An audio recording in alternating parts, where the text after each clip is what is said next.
शिलोंग के इस प्यारे शहर को अब बाय बोलने का समय तो आ गया है। बट कितना भी जी चाहे 2 दिन काफ़ी नहीं थे मेघालय के लिए। मेघालय को समझना है तो हफ्तों लगेंगे। फिर एक बार यहाँ पर आने की चाहत लिए हुए मैं इस प्यारे से शहर को गुड बाय कहता हूँ और निकल पड़ता हूँ गुवाहाटी की ओर। शिलोंग से गुवाहाटी करीब 3.5 घंटे का रास्ता है, बट यहाँ से जाने को दिल नहीं कर रहा। ये प्यारा सा शहर, छोटा सा शहर अपने आप में बहुत कुछ समेटे हुए हैं।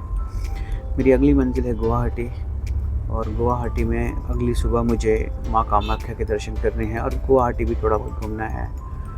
तो चलिए निकल पड़ते हैं शिलोंग से गुवाहाटी की ओर। मैंने यहाँ से कैब ले ली, तो यहाँ से कैब का जो चार्जेस है इट इज़ अराउंड 500 रुपीज़ और 3.5 घंटों में मैं पहुँच जाऊँगा गुवाहाटी। तो मैं 3.5 घंटे सफ़र करके गुवाहाटी आ गया हूँ। दिवाली का माहौल है, इसीलिए इस शहर को बहुत ही प्यार से सजाया गया है। रात में तो बहुत खूबसूरत लग रहा है। शहर काफ़ी बड़ा है और अच्छी अच्छी दुकानें हैं, शोरूम्स हैं। ट्रैफिक जिस तरह से बड़े शहरों में होता है उस तरह की ट्रैफिक नहीं है। सो देखते हैं अभी गुवाहाटी उतरने के बाद कैसे हम जाएंगे आगे, उस सब के बारे में रूट का इन्फॉर्मेशन मैं आपको देता हूँ।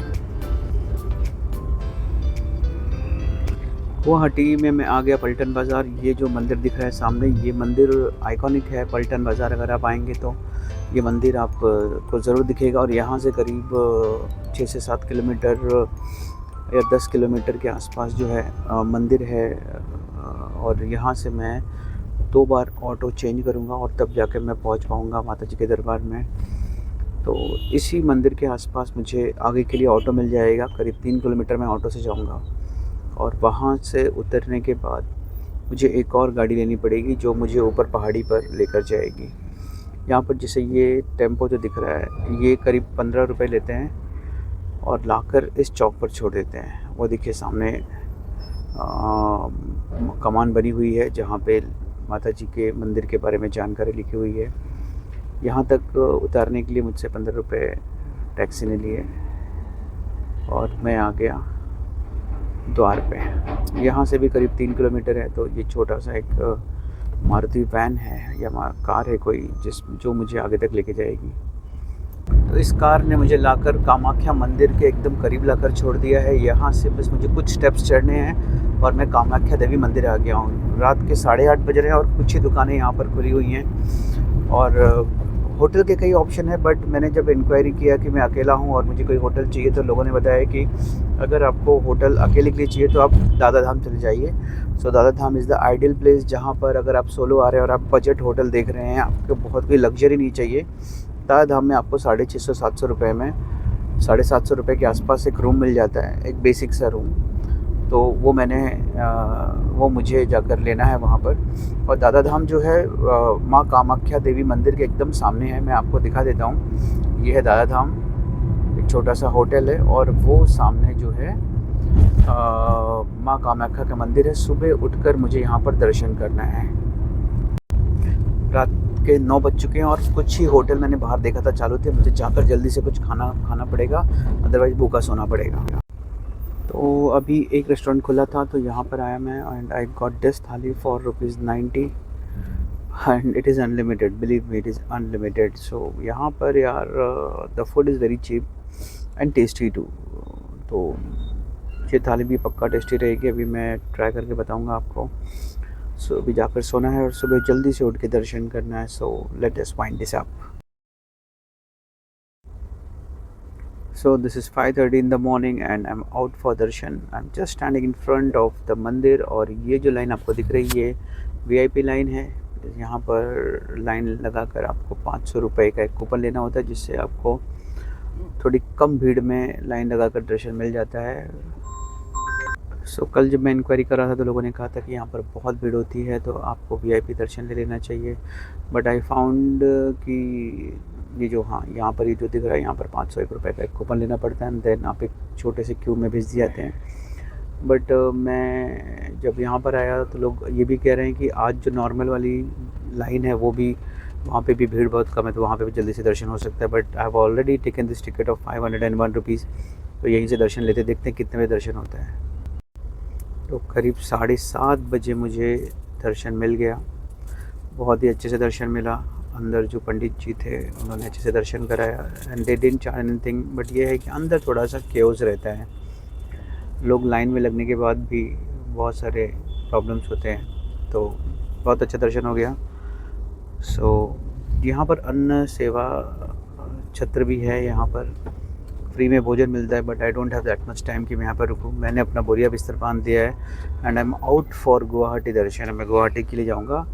सबसे पहले मैंने प्लान किया है कि यहाँ पर जैसे कि हम जब भी शक्तिपीठ करते हैं तो शक्तिपीठ के साथ एक शिव जी के मंदिर में भी जाना पड़ता है। तो यहाँ पर जो है उमानंद करके एक टेम्पल है शंकर जी का, जो कि ब्रह्मपुत्र रिवर पे एक छोटा सा टापू है, वहाँ पर बना हुआ है। सो वहाँ के लिए निकल रहा हूँ। So let us start. सो मैं सोच रहा हूँ कहीं पब्लिक ट्रांसपोर्ट पे ही जाऊँ, प्राइवेट व्हीकल थोड़ी सी महंगी पड़ जाएगी।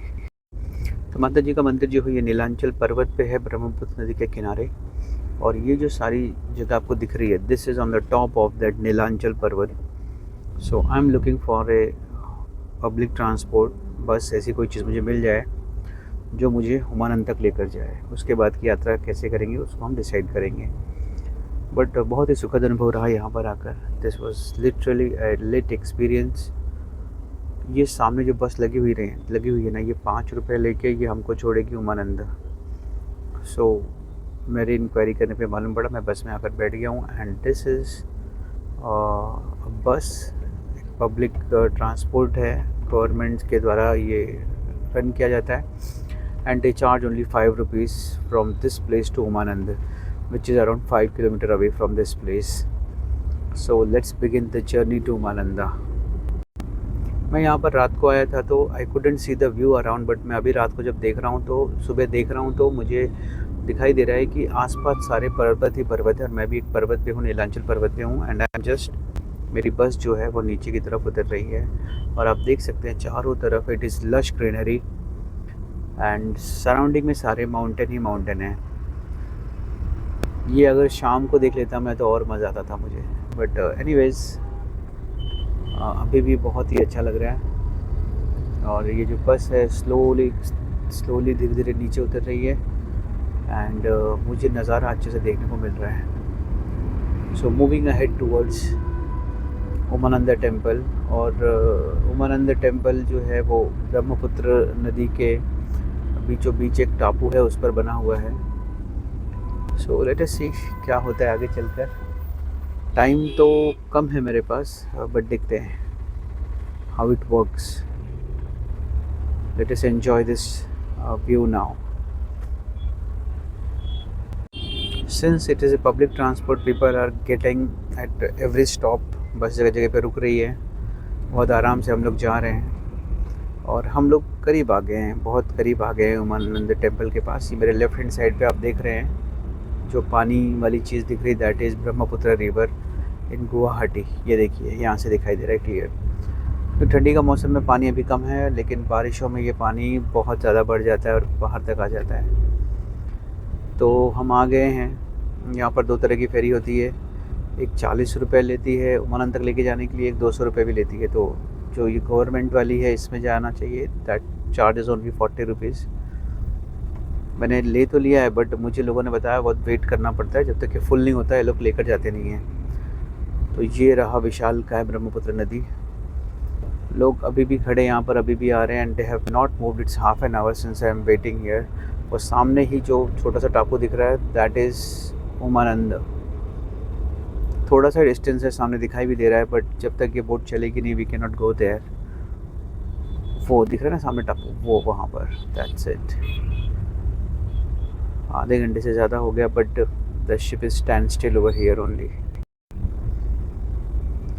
अब 45 मिनट हो गए हैं बट कोई साइन नहीं है कि ये बोट चलेगी या नहीं चलेगी। आई थिंक मेरे पास टाइम कम है। My flight is scheduled by, और अभी बज रहे हैं सुबह के 11:30। सो मैं जाऊँ या ना जाऊँ उमानंद में असमंजस में पड़ गया हूँ। आई डोंट नो क्या करूँ मैं। करीब 45 मिनट मैं बोट में वेट करता रहा, लेकिन बोट नहीं चली तो मैं उतर आया। अब मैंने प्लान किया कि जो मेरे पास टाइम बचा है, आई एक्सप्लोर गुवाहाटी। तो I have taken this cycle rickshaw, but ये इलेक्ट्रिक से ऑपरेट होता है। ऐसे साइकिल वाले रिक्शा आपको मिल जाएंगे यहाँ पर, और इससे गुवाहाटी देखने का मज़ा ही कुछ और है। So this is another good experience, so far so good. उस दिन रात को जब मैं गुवाहाटी आया था तो वो रात का समय था, तो मैंने पल्टन बाज़ार ठीक से देख नहीं पाया था। तो आई थॉट कि let us go and explore Paltan Bazaar, एक बार फिर से देखते हैं और देखते हैं वहाँ पर क्या कुछ फूड ऑप्शंस हैं या नहीं हैं। फ़िलहाल ये रिक्शे में काफ़ी मज़ा आ रहा है। ये देखिए यहाँ पर छोटी छोटी दुकानें हैं। So this is an bridge which divides the town of Guwahati into two parts, east west. जैसे अगर हम मुंबई के सबब्स में देखते हैं, वहाँ पर ईस्ट वेस्ट होता है, ठाणे ईस्ट ठाणे वेस्ट, तो इस तरह से यहाँ पे भी सिटी के दो पार्ट्स को कनेक्ट करता है। एंड सी यहाँ के जो मार्केट्स हैं, दे आर नेम्ड लाइक पल्टन बाज़ार, ये बाज़ार, वो बाज़ार। And this is a small town जैसा है ये वाला पार्ट। मेन गुवाहाटी काफ़ी अच्छा है, बट ये वाला पार्ट जो है, this is like a small town where you have lot of shops. But मुझे कुछ ऐसा लग नहीं रहा है वर्थ कि मैं यहाँ से कुछ शॉपिंग करूँ, बिकॉज ये उतना ही महंगा जितना we get in our town of Mumbai city में जितना मिलता है, उसी तरह का महंगाई यहाँ पर भी है। सो ये नेपाली मंदिर है, यहाँ पर मैं फिर से आ गया and I am trying to hunt कोई अच्छी सी जगह मिल जाए, स्ट्रीट फूड का कोई ये हो, कोई जगह हो। I have enquired 2-3 people, but they said यहाँ पे आसपास तो कुछ है नहीं, but there is a lane where you have lot of restaurants. So after inquiring a lot, I got to know that there's a place called Digoli Pukhuri in Guwahati, which is a place where you will get ideally lot of street food. So मैंने एक बस ली वहाँ से, जो 10 रुपये देने के बाद it dropped me to Digoli Pukhuri, which is near the High Court. So I'm here. This place is known as Digoli Pukhuri. ये जैसे एक तालाब है बीच में and surrounding में sitting area है. So this is the place where we get a lot of street food. आगे जाके राइट में we have street food area, but this is like good place if you want to chill, if you're looking for a place where you will like have no chaos and all. तो ये है वो खाऊ गली, but ये दिन को पूरी तरह बंद है। एक और निराशा हाथ आई। सो यहाँ पर भी शायद कुछ नहीं मिले, का दुकानें खुली हैं, बट नॉन वेजिटेरियन फूड यहाँ पर ज़्यादा है। अपने हाथ कुछ आने वाला नहीं है यहाँ पर। सो देखते हैं कहाँ पे क्या खाने को मिलेगा। मोस्टली सारी दुकानें बंद हैं। अगर आप नॉन वेजिटेरियन हैं तो आप यहाँ पर आकर स्ट्रीट फूड ट्राई कर सकते हैं। तो यहाँ पर बेसिकली कुछ है नहीं ज़्यादा, सब बंद है मोस्टली। एक दो दुकानें खुली हैं, बट वहाँ पर भी कुछ ठीक ठाक हाइजीनिक फूड नहीं है। तो I need to find some good restaurant to have my food. तो थोड़ा सा मैं आपको ये पार्क दिखा देता हूँ। देखते हैं ये पार्क, मैं आपको दिखाता हूँ। ये रहा पार्क, इसी को कहते हैं दिगुली पुखुरी, ऐसा कुछ। गूगल सर्च करेंगे तो आपको मिल जाएगा। तो दिस इज़ एक लेक है छोटा सा, जिसके किनारे there are food stalls. So after a long hunt, I got this restaurant in Diguli Pukhuri, which is known as the Fat Belly restaurant, and I've ordered this paneer fried rice, which is good in taste. And after having this yummy paneer fried rice, I got to know that there's a museum, Assam State Museum, just in front of this restaurant in Diguli Pukhuri. I googled it, and I got to know that this is worth visiting. तो मैं चल दिया यहाँ पर, and I have to pay ₹27 I think for individual, and ₹15 for a camera, like if you are going to shoot a photograph. Videography is not allowed inside, but photography is allowed. So यहाँ पे लिखा हुआ है कि this foundation stone was laid by the chief minister that time, Yogeshwar Saikia. चलो देखते हैं अंदर से कैसे है ये। So let's visit this museum. यहाँ पर दिखाई दे रहा है कि बहुत सारे स्टोन कार्व्ड आइडल्स हैं अलग अलग देवी देवताओं के। अब आप देखिए, मैं कुछ बोलूँगा नहीं, just go through it.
So visit to this museum was really very fruitful. बहुत अच्छा लगा यहाँ पर विज़िट करके।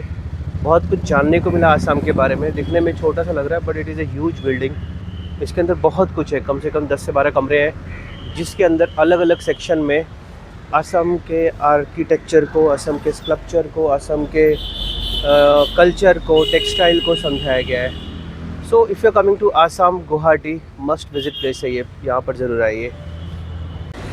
तो करीब 3 बजने को है, मेरी फ़्लाइट 7 बजे की है, बट अब मैं यहाँ से एयरपोर्ट जाना चाहता हूँ बिकॉज मैं बहुत टायर्ड हूँ। और ये जो मैं कहा था स्ट्रीट फूड वाला जो जगह था, मैं इसका नाम भूल जाता हूँ, आई विल मेंशन, टेक्स्ट में नीचे मेंशन कर दूँगा। ये सामने क्या कहते हैं, आसाम स्टेट म्यूज़ियम है और उसके बिल्कुल सामने ये खाऊ गली है गुवाहाटी की। And I am going to catch a bus to airport now. किसी ने बताया कि यहाँ से 500 मीटर जाने पर आई विल गेट अ बस फॉर एयरपोर्ट बिकॉज कैब वाले आर आस्किंग 400 पर सीट पे भी जाना होगा और 400 रुपीज़ पर पर्सन। सो इंस्टेड मेरे पास टाइम तो है तो मैं बस ले लूँगा जो मुझे कम टाइम में पहुँचा देगा। चलो गुवाहाटी को बाय कहते हैं और आगे निकलते हैं। सो असम म्यूज़ियम से मैंने ले लिया ये बस। ये मुझे छोड़ेगी झालापुरी, वेरी बिजली है इस तरह से, और झालापुरी से कह रहे हैं आई विल गेट बस फॉर एयरपोर्ट। तो चलो देखते हैं क्या जगह है ये झालापुरी। झालापुर में बस तो नहीं मिली बट एक सोलो राइडर ने मुझे अप्रोच किया, बोला कि मैं आपको 200 में एयरपोर्ट पहुंचा दूंगा। So I thought it is a good idea and here is the person who like approach me for dropping me to airport. मज़ा आ रहा है बाइक पे भी, खुली हवा में बाइक चलते। We are going towards airport. Road पूरा खाली है, कोई बहुत ज़्यादा ट्रैफिक वाला एरिया नहीं है। Look at this. और हम लोग जल्दी ही एयरपोर्ट पहुंच जाएंगे। यहाँ से 15 मिनट ही दिखा रहे हैं। मज़ा आ रहा है भाई। चलो ये भी एक्सपीरियंस कर लिया हमने और एयरपोर्ट पे बाइक से जा रहे हैं।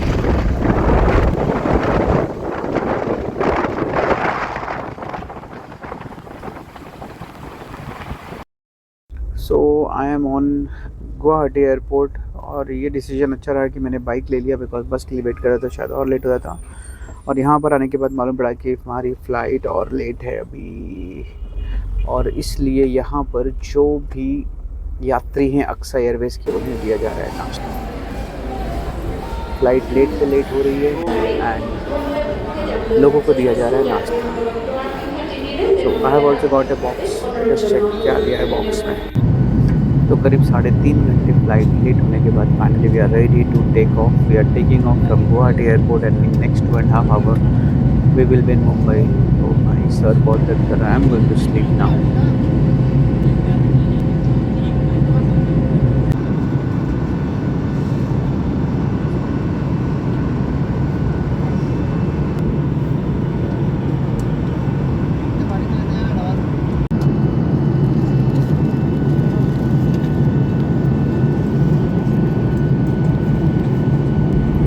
So after 2.5 hours unstable flight journey, we are finally ready to land at Mumbai airport. You can see the beautiful city of Mumbai down there. और कहीं से भी वापस घर पर आने का जो मज़ा होता है ना, वो कुछ अलग होता है। So just slowly being anxious to reach home और ये जाकर मेरी फ्लाइट लैंड हो गई। So finally back to Mumbai with lot of memories to cherish. And अभी भी दिमाग में लगा हुआ है कि यार वापस एक बार जाना है because I have to visit Arunachal Pradesh, मुझे विज़िट करना है। ये दिमाग में एकदम बैठा हुआ, सिक्किम विज़िट करना है। ये सारी चीज़ दिमाग में लेकर मैं वापस आ रहा हूँ और फिर एक ट्रिप प्लान करना दिमाग में चल रहा है। एनी हाउ फिलहाल आप इस ब्लॉग को एंजॉय कीजिएगा, शेयर कीजिएगा, लाइक कीजिएगा। Bye bye, see you again in another beautiful journey.